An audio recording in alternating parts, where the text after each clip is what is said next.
Hello students. Bihar school examination board Patna के द्वारा intermediate examination 2023 annual परीक्षा में आज कॉमर्स स्ट्रीम के छात्रों का इकोनॉमिक्स का एग्ज़ाम हुआ और उसका ए सेट का क्वेश्चन हमारे पास उपलब्ध है। इसके माध्यम से मैं आपको सभी एमसीक्यू क्वेश्चन जो सेक्शन ए के क्वेश्चंस हैं मैं उनका आपको सटीक आंसर उपलब्ध करा रहा हूँ यूट्यूब चैनल के माध्यम से। इसलिए आप लोग अगर अभी तक हरिओम कॉमर्स का यूट्यूब चैनल सब्सक्राइब नहीं किए होंगे तो अभी तुरंत आप हरिओम कॉमर्स का यूट्यूब चैनल को सब्सक्राइब कर लें और बेल आइकन भी दबा लें ताकि और भी आने वाले दिन में जितने वीडियो अपलोड किए जाए सबका नोटिफिकेशन आपको प्रॉपरली मिलता रहे।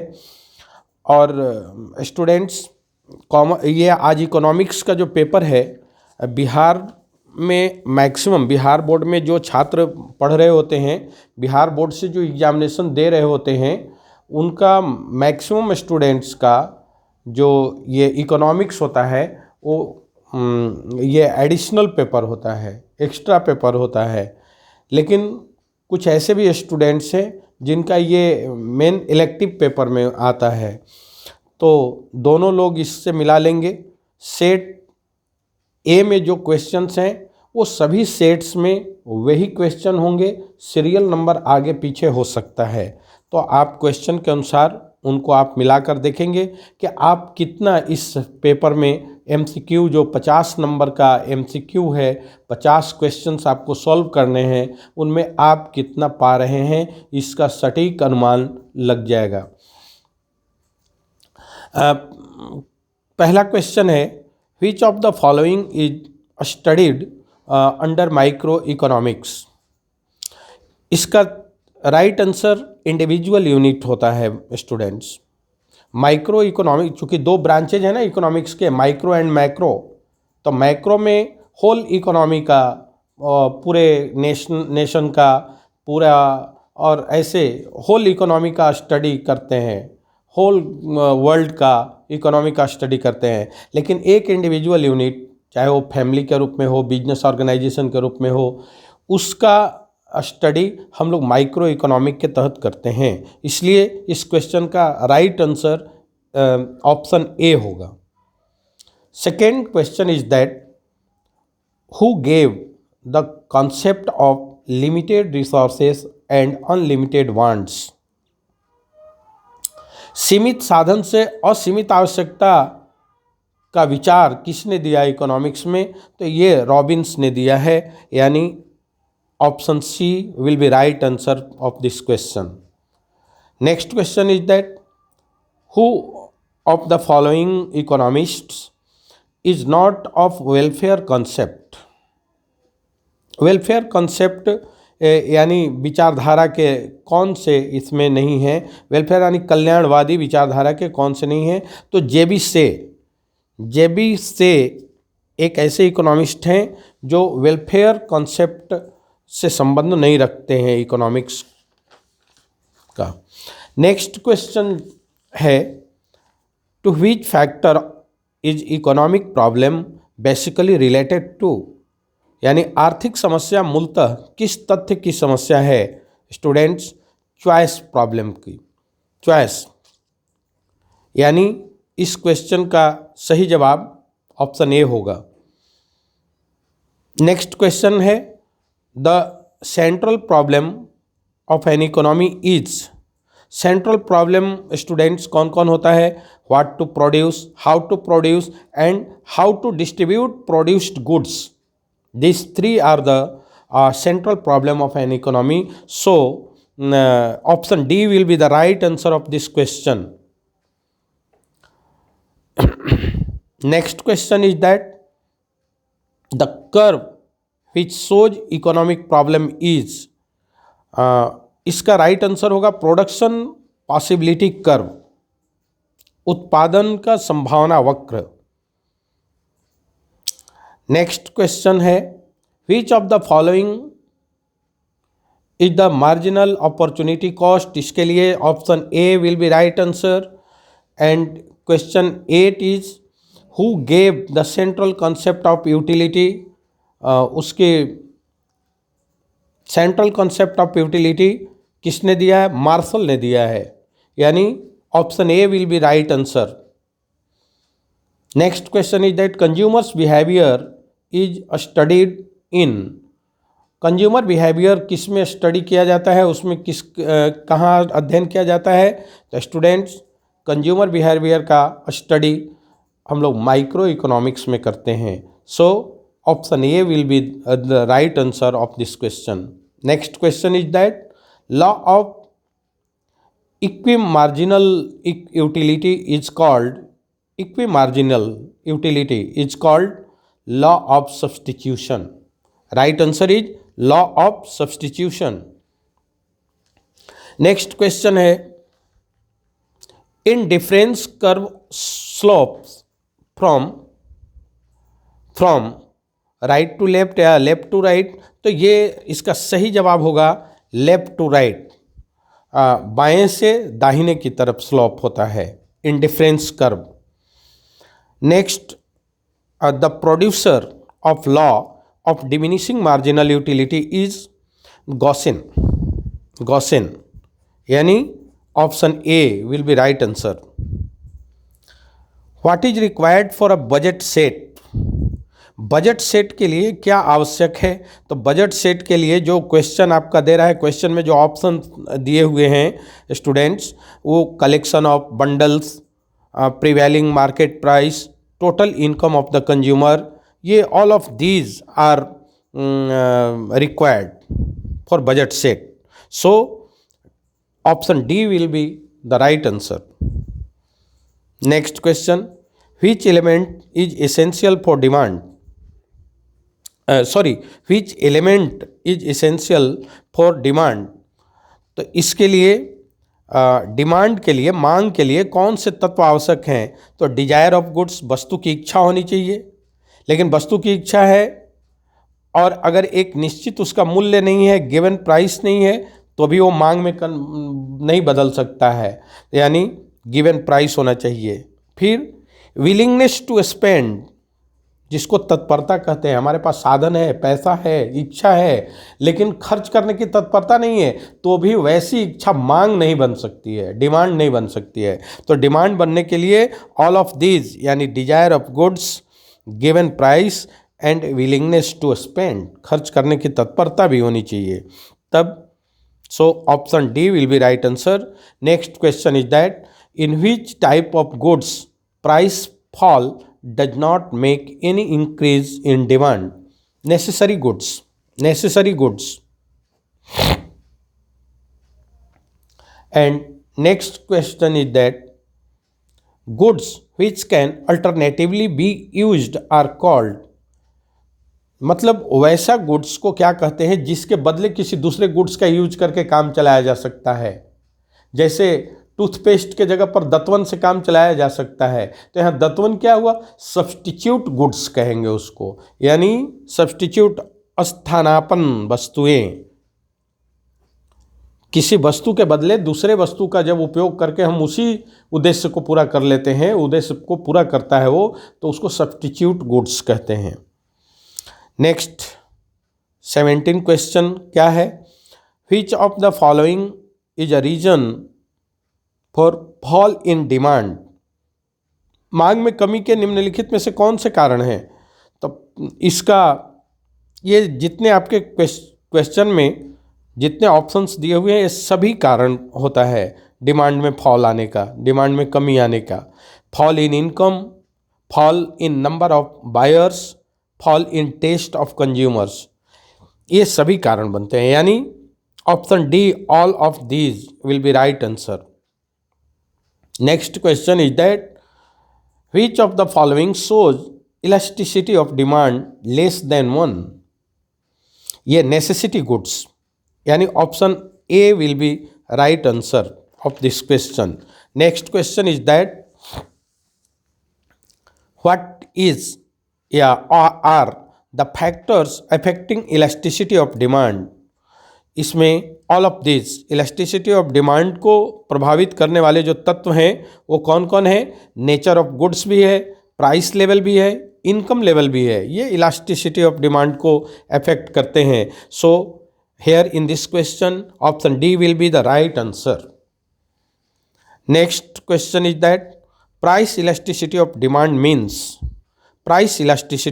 Means change in demand due to change in price. यानी कीमत में परिवर्तन के कारण जो मांग में परिवर्तन होता है, अगर कीमत में बदलाव आ जाए उसके चलते मांग की मात्रा यानी वॉल्यूम ऑफ डिमांड में भी परिवर्तन आ जाए तो उसको प्राइस इलास्टिसिटी ऑफ डिमांड कहते हैं.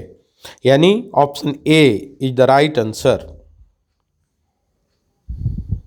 और if the demand for the good changes by 60% due to 40% changes in price, the elasticity of demand is -1.5. Right answer क्या होगा? -1.5. नेक्स्ट क्वेश्चन है the basic reason of operating the law of diminishing returns is. इसमें दो आपके option के अनुसार दोनों होंगे ए एंड बी, यानी scarcity of factors and imperfect substitution between factors. A and B both, यानी option C will be the right answer. Next question is that law of variable proportion is related to. ये short run से related होते हैं, short run अल्पकाल से. Next, which of the following is included in monetary cost. मौद्रिक लागत में कौन शामिल किया जाता है इनमें से? इसमें सभी नॉर्मल प्रॉफिट भी, इम्प्लिसिट कॉस्ट भी, एक्सप्लिसिट कॉस्ट भी, सभी, यानी all of these is the right answer. यानी option D will be right answer of this question. Next question is that what happens when production is shut down. जब production बिल्कुल shut down हो जाता है, उत्पादन ठप हो जाता है, तो क्या होता है? तो वेरिएबल कॉस्ट बिकम्स जीरो. क्योंकि वेरिएबल कॉस्ट किससे रिलेटेड है? उत्पादन की मात्रा से. उत्पादन जितना ज़्यादा होगा वेरिएबल कॉस्ट अधिक होता है. उत्पादन यानी प्रोडक्शन का मात्रा जितना कम होगा वेरिएबल कॉस्ट लो होता है. और अगर बिल्कुल शट डाउन हो जाएगा प्रोडक्शन प्रोसेस तो वेरिएबल कॉस्ट, क्योंकि फैक्ट्री का रेंट, फैक्ट्री का और जो फिक्स्ड कॉस्ट हैं अदर, वो सब चलते रहेंगे, लेकिन वेरिएबल कॉस्ट बिल्कुल zero will become zero. So option C will be right answer. And MR is shown as option A will be right answer for this question. And in which market is AR curve parallel to X axis? A perfect competition में किस बाजार में AR वक्र X अक्ष में के समानांतर होता है? Perfect competition. Next question, determining factor of supply of goods.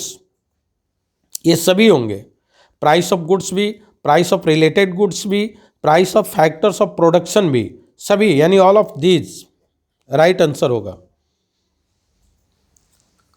अगला क्वेश्चन है when the proportionate change in the supply of goods is more than the proportionate changes in the price, the elasticity of supply will be. Elasticity of supply will be greater than unit is right answer. Greater than unit, इकाई से अधिक होगा. Next question, if the price of goods rises by 60% but supply increases by only 5%, the supply of goods will be inelastic, बेलोचदार. ये लोचदार नहीं होगा, elastic नहीं होगा, इनएलास्टिक होगा. Next question, which of the following is the characteristic of the market. इनमें से बाजार की विशेषता कौन सी है? तो इनमें जो आपके ऑप्शन में मैं देख रहा हूँ, one area, presence of both buyers and sellers, single price of the commodity. तो ये तीनों है, यानी option D is the right answer for this question. Student, next question is that market situation where there is only one buyer is called. Yes, जहाँ सिर्फ एक ही buyer हो, जहाँ पे एक क्रेता हो, एक बायर हो, वैसी बाजार की स्थिति जिसमें वस्तु का केवल एक ही क्रेता हो, मोनोपोली कहलाता है। वो क्या कहलाता है? सॉरी, मोनोपोसनी, मोनोपोली नहीं। वो तो जहाँ विक्रेता एक होगा, सॉरी, जहाँ विक्रेता एक होगा उसको मोनोपोली कहते हैं, इसको बोलते हैं monopsony. Yes. Next question is that which one is not a feature of monopoly. ये one buyer and many sellers, एक बायर है और मेनी सेलर हो, ये मोनोपोली का एग्जाम्पल नहीं हो सकता है, फीचर उसका विशेषता नहीं हो सकता ये। Next question, which of the following is the feature of pure competition. Pure competition के क्या क्या फीचर्स हैं? Perfect knowledge of the market, perfect mobility of factors, homogeneity of products. तो इसमें ऑप्शन के अनुसार, according to given option in the question, all of this will be the right answer, यानी option D will be right answer, option D. Next, homogeneous product is a characteristic of, मतलब समरूप उत्पाद विशेषता क्या है? तो only perfect competition is right answer.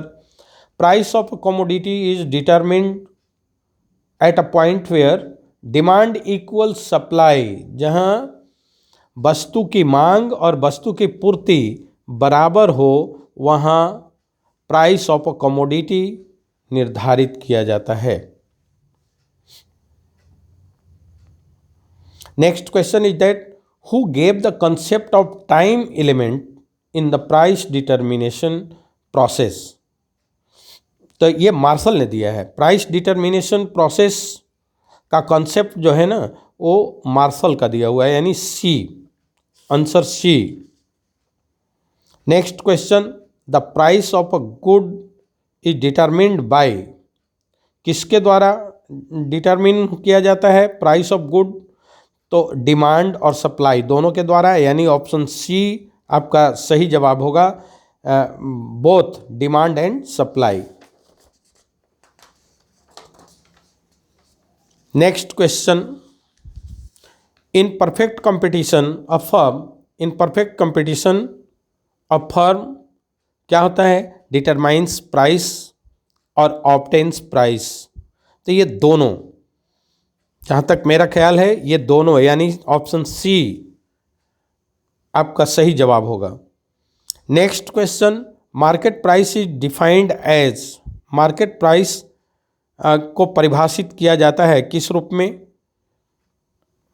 इसको बाजार मूल्य को शॉर्ट रन मार्केट के रूप में, option A. Next, which of the following is the component of factor price determination. साधन कीमत निर्धारण के निम्न में कौन से घटक हैं? Rent, wages, interest, all of these. ये ऑल ऑफ दीज आंसर होगा, D, option D. Government decides price ceiling. चलिए इसको हम लोग स्किप करते हुए थोड़ा आगे बढ़ते हैं, इसको बाद में देख लेंगे। 43 question number is that the subject of the study of microeconomics is the principle of national income, right answer, यानी option A is the right answer of this question. Next question is general price level is studied in, तो ये general price level का अध्ययन कहाँ किया जाता है? ये माइक्रो इकोनॉमिक्स और मैक्रो इकोनॉमिक्स दोनों में किया जाता है, यानी option C will be right answer. Next question is that which of the following is a stock. Stock इनमें से कौन है? एक्सपोर्ट तो स्टॉक नहीं होता है, सेविंग भी स्टॉक नहीं होता है, इसमें वेल्थ धन का स्टॉक होता है, यानी ऑप्शन ए राइट आंसर है।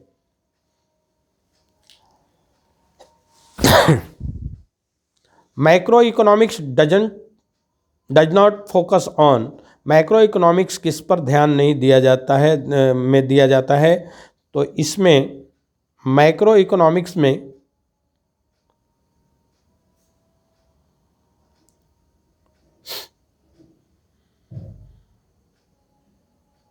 एग्रीगेट डिमांड पर ध्यान नहीं दिया जाता है। Next, which of the following is included in flow. प्रवाह के अंतर्गत निम्नलिखित में से कौन शामिल हैं? ये आपका ऑल ऑफ दीज आंसर होगा, क्योंकि कंजम्पशन भी शामिल होता है, इन्वेस्टमेंट भी शामिल होता है और इनकम भी शामिल होता है, यानी ऑप्शन डी राइट आंसर है। Next question, which services are provided by families to a firm। इसमें भी सभी हैं जो गिवन ऑप्शंस हैं, ये सभी होते हैं, land, labour, capital and enterprise, यानी all of these is the right answer. Next question is that which of the following services is included in secondary sector. ये चूँकि जो ऑप्शंस दिए हुए हैं उनमें बड़ा कन्फ्यूजन है। ये मैन्युफैक्चरिंग सेक्टर यहाँ होना चाहिए था, जो इन्वेस्टमेंट सेक्टर दिया हुआ है वहाँ मैन्युफैक्चरिंग सेक्टर होना चाहिए था, और अगर नहीं दिया हुआ है तो हम लोग इसी को कंसिडर करेंगे राइट आंसर के रूप में, ऑप्शन डी को और इन्वेस्टमेंट को। और नेक्स्ट क्वेश्चन की तरफ बढ़ेंगे। Next question is that depreciation expenses are included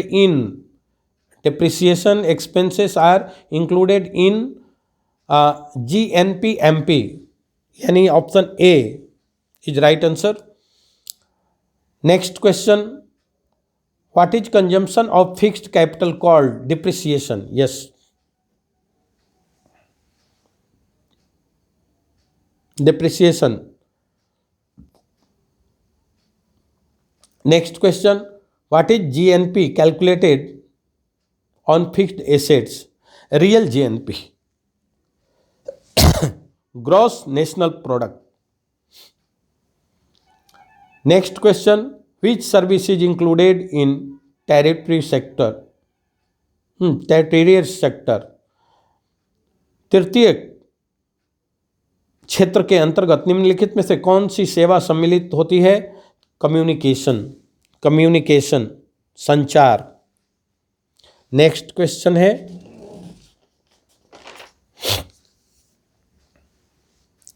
to include the value of goods or services more than one time while calculating national income is called double counting. This is called double counting, यानी option B is right answer. Next question, what are the necessary conditions of barter system। वस्तु विनिमय प्रणाली के लिए आवश्यक शर्तें कौन सी हैं? तो जो आपके क्वेश्चन में जो मैं ऑप्शन देख रहा हूँ बच्चों, वो सभी शर्तें आवश्यक हैं वस्तु विनिमय प्रणाली के लिए, यानी बार्टर सिस्टम के लिए। लिमिटेड नीड्स होना चाहिए, लिमिटेड एक्सचेंज एरिया होना चाहिए, इकोनॉमिकली बैकवर्ड सोसाइटी होना चाहिए, और इसलिए इसका जो राइट आंसर होगा ऑप्शन डी होगा, all of this. Next question is that what are the advantages of barter system. वस्तु विनिमय प्रणाली के क्या विशेषताएं हैं, लाभ क्या है इससे? तो इससे लाभ है कि सिंपल सिस्टम है, मोर म्यूचुअल कोऑपरेशन होता है, किसी के यहाँ चावल होता है, किसी के यहाँ बुक है, बुक वाले को चावल चाहिए, चावल वाले को बुक चाहिए, तो उतनी ही कीमत का दोनों एक्सचेंज कर लेते हैं आपस में, जितने का बुक देता है बुक वाला उतने का वो चावल दे देता है चावल वाला।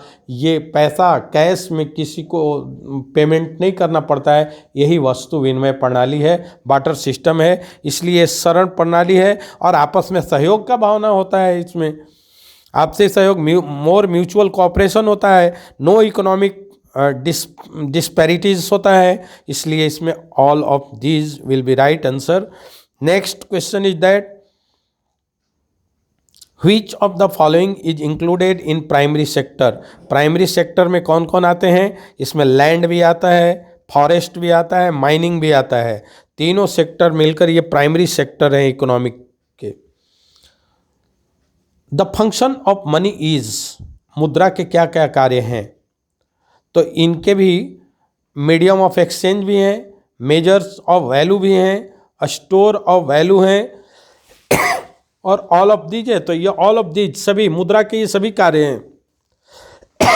मनी जो है वो एक्सचेंज के मीडियम के रूप में भी काम करता है, वैल्यू का मेजर भी करता है, मेजरमेंट ऑफ वैल्यू भी है और स्टोर ऑफ वैल्यू भी है, इसलिए राइट आंसर डी होगा। Next question, through which method can be withdraw money from bank. किस माध्यम से, हम किस विधि से बैंक से मुद्रा निकाल सकते हैं? कैन विथड्रॉ, तो भाई विथड्रॉल फॉर्म भर के निकाल सकते हैं, चेक से निकाल सकते हैं, एटीएम से निकाल सकते हैं, तीनों से निकाल सकते हैं, इसीलिए राइट आंसर क्या होगा? All of this, all of this. Next question, which of the primary function of commercial banks. Primary function commercial banks के क्या हैं? Accepting deposits from public, advancing loans to needy people of society and credit creation, credit साख का निर्माण करना, ये तीनों हैं, इसीलिए इसमें भी आपका राइट आंसर डी होगा। Which are the major deposits accepted by the commercial banks? मतलब कॉमर्शियल बैंक के द्वारा स्वीकार की जाने वाली जो प्रमुख डिपॉजिट्स हैं वो कौन कौन सी हैं? तो करेंट डिपॉजिट्स है, सेविंग डिपॉजिट्स हैं, टाइम डिपॉजिट्स हैं, सभी हैं। इसीलिए टाइम डिपॉजिट्स यानी जिसको फिक्स डिपॉजिट कहते हैं एक निश्चित समय के लिए, तो ये तीनों है, इसलिए all of these will be right answer. Next question is that which is the agency function of bank. Bank का एजेंट के रूप में क्या काम है? तो एडवांसिंग लोन्स, एक्सेप्टिंग डिपॉजिट्स, या एक्ट एज ट्रस्टी, या प्रोवाइड लॉकर फैसिलिटी। ये एजेंट के रूप में जो काम है ना, एक्ट एज ए ट्रस्टी होता है, ट्रस्टी के रूप में एक्ट करना बैंक का एजेंसी फंक्शन के अंतर्गत आता है बच्चों, इसलिए सी राइट आंसर होगा। Next question, which of the following is not a quantitative method of credit control. Credit control का क्वांटिटेटिव मेथड कौन नहीं है निम्नलिखित में से? Bank rate, moral suasion and open market operations and change in CRR, cash reserve ratio. तो इसका नैतिक दबाव यानी मॉरल सुएशन, ये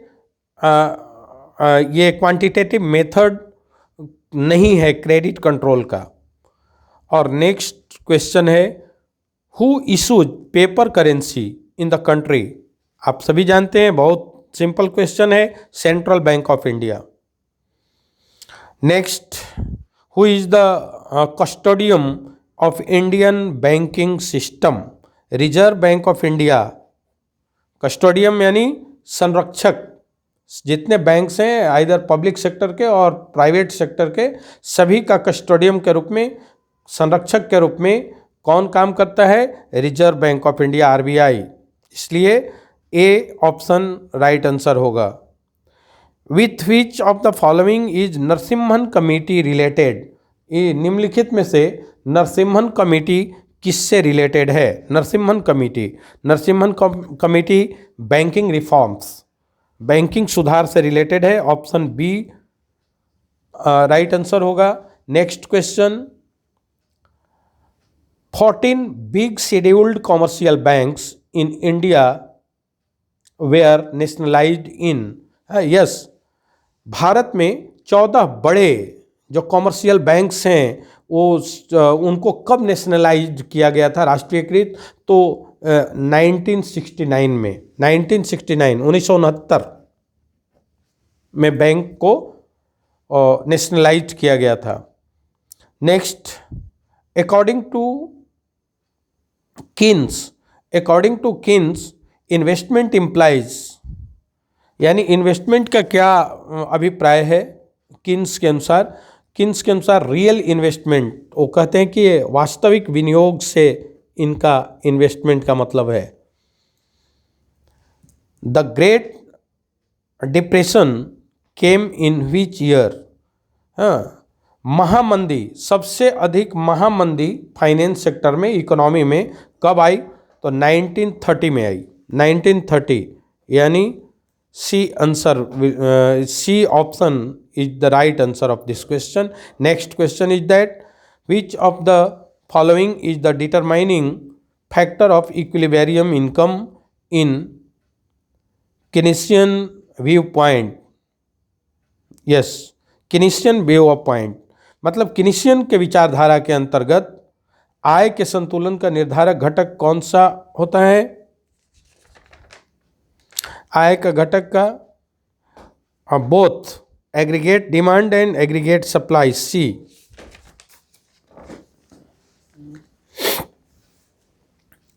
इन Keynesian view point where the equilibrium level of income and employment in the economy will be established, AD is equal to AS जब होता है तब। Next question, on which of the following does Keynesian theory of employment depend? Effective demand पर depend करता है। Next question, which of the following factors में affect Keynesian multiplier? ये both होगा, सी आंसर होगा इसका, यानी marginal propensity to save and marginal propensity to consume, मतलब दोनों सीमांत बचत की प्रवृत्ति और सीमांत उपभोग की प्रवृत्ति दोनों। Next question, the value of MCP is? MCP का मान होता है greater than 0 but less than 1, यानी C answer.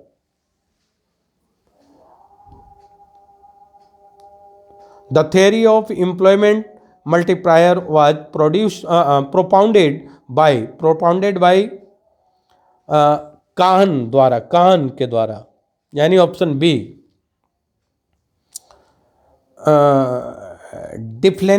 Deflationary gap measurement shows deflationary gap measurement shows the deficient demand, surplus demand या फुल इक्विलिब्रियम या नन ऑफ दीज, तो इसमें deficient demand answer होगा।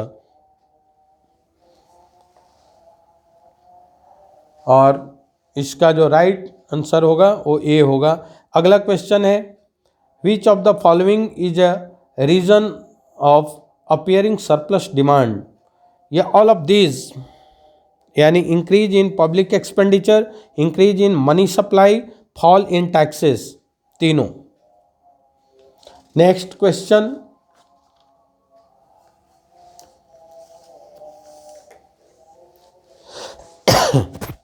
which of the following causes the appearance of a trade cycle? Trade cycle appear होने के कौन कौन से कारण हैं, उत्पन्न होने के कौन कौन से कारण हैं? तो इसमें दोनों है, deflationary conditions and inflationary conditions, deflationary conditions and inflationary conditions दोनों, यानी option C will be right answer. Which of the following is included in fiscal policy? तो इसमें सभी आते हैं फिजिकल पॉलिसी में, यानी जो राजकोषीय नीति होता है, फिजिकल पॉलिसी होता है, उसमें सभी शामिल होते हैं, public expenditure, taxation and public डेप्ट। Next, which of the following is the component of budget? Budget receipts, budget expenditure and both, तो बोथ इसका राइट आंसर होगा, both budget receipt and budget expenditure. Next question है, which of the following is included in indirect tax?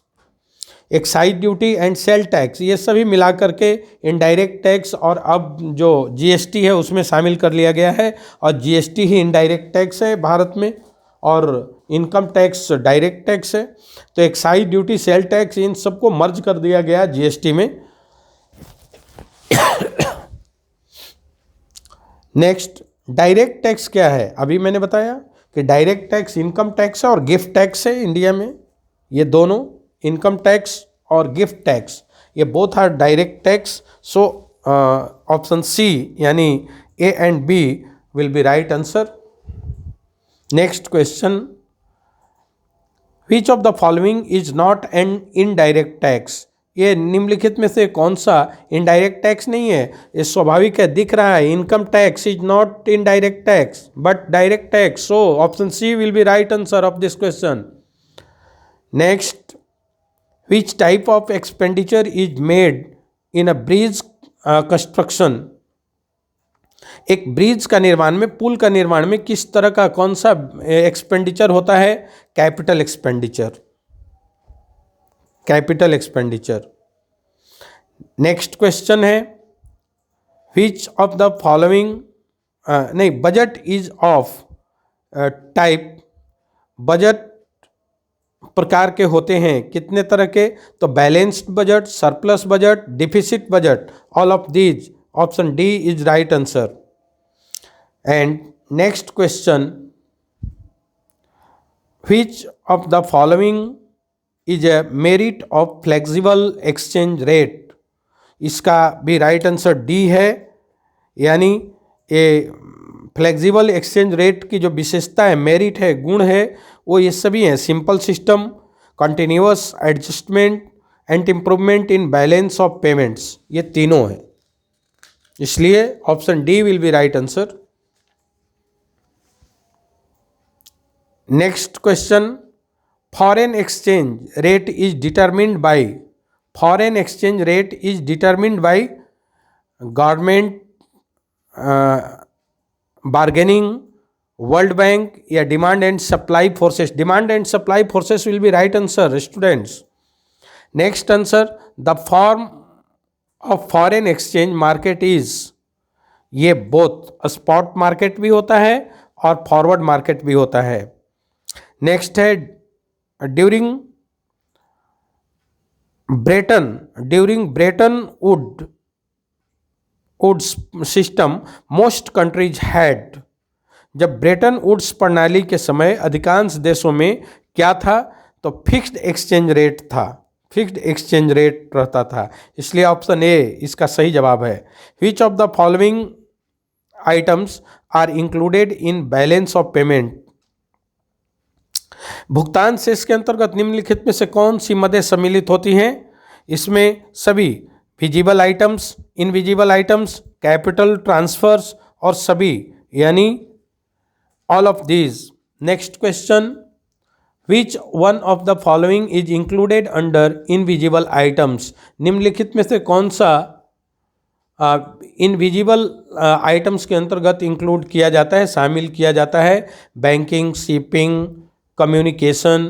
तो ये तीनों, यानी all of these, option D is right answer. और अगला जो क्वेश्चन है, which of the following is the feature of balance of payments? Balance of payments के कौन से इसमें विशेषताएं हैं? ये तीनों विशेषताएं हैं इसमें: systematic account record and fixed time period and comprehensiveness. Next question है, which one of the following is the item of current account? Current account के निम्नलिखित में कौन से आइटम हैं? ये तीनों आइटम हैं इसके, इसलिए ऑप्शन डी आंसर होगा, यानी import of visible items, expenses of tourists and export of visible items. And next question, the components of balance of payment is या are कौन होगा? तो ये करेंट अकाउंट और कैपिटल अकाउंट दोनों, बिल्कुल सही जवाब है सी, यानी बोथ ए एंड बी, यानी सी आपके लिए सही ऑप्शन है। Balance of trade means balance of trade means क्या होता है? मीन्स कैपिटल ट्रांजेक्शन नहीं होता है, import and export of goods होता है, import and export of goods, ये बैलेंस ऑफ ट्रेड होता है। मतलब इंपोर्ट भी हो एक्सपोर्ट भी हो, आयात निर्यात। अगला क्वेश्चन है which of the following does not come in capital account? Capital account में कौन नहीं आता है? इसमें से कोई नहीं आता है, जैसा दिख रहा है ऑप्शन में लिखा हुआ, गवर्नमेंट ट्रांजेक्शन भी नहीं आता है, डायरेक्ट इन्वेस्टमेंट भी नहीं आता है, यूनिलैटरल ट्रांसफर भी नहीं आता है, यानी option D none of these will be right answer. Types of the diagrams, diagrams are, diagram के चित्रों के कितने प्रकार होते हैं? तो ये bar diagrams, pie diagrams, histograms, ये सभी होते हैं, यानी ऑल ऑफ दीज आंसर होगा। नेक्स्ट क्वेश्चन है which of the following can not be calculated by graph? निम्नलिखित में से किसकी गणना ग्राफ के माध्यम से नहीं होती है? None of these, option D. Next which of the which means is affected most by extreme values? Extreme values, इसमें भी नन ऑफ दीज आंसर होगा। और नेक्स्ट एंड लास्ट क्वेश्चन है measurement based on every value of series is. ये range भी होता है, standard deviation भी होता है, क्वार्टाइल डेविएशन भी होता है, ऑल ऑफ दीज।